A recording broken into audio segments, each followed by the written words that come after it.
మన ఇంటి మీదకి వచ్చి మన మీద దాడి చేశారట.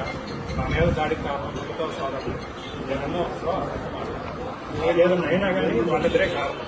మా మీద నరసరావు మీద పడ్డాడు. క్యాంపెయినింగ్ చేసుకునేవాళ్ళు క్యాంపెయినింగ్ చేసుకోవాలి. నందిగాను అభివృద్ధి చేసేవాళ్ళు అభివృద్ధి చేయాలి. రౌడీ మోకల్ని ఎప్పటేసుకొని ప్రచారం చేసి మా ప్రాణాలకు ఏమైనా మొండికాల జగన్మోహన్ కొడుకు కానీ అరుణ్ కుమార్ కూతురు కానీ ఇలాగే అయితే ఎలా స్పందిస్తారు? ఇలా దాడులు చేయమని ప్రోత్సహిస్తున్నారా మీరు? నందిగాను ఏం చేద్దాం అనుకుంటున్నారు? మేము అడుగుతాం, ప్రజాస్వామ్యంలో ఉన్నప్పుడు మేము అడుగుతాం. దాన్ని ప్రశ్నించినప్పుడు మీరు జవాబు చెప్పాలి. చెప్పలేకపోతే మెదకుండా వెళ్ళిపోవాలి.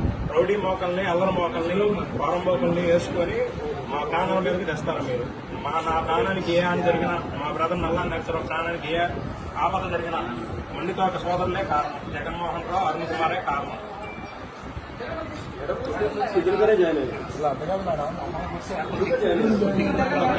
కూర్చో కూర్చో.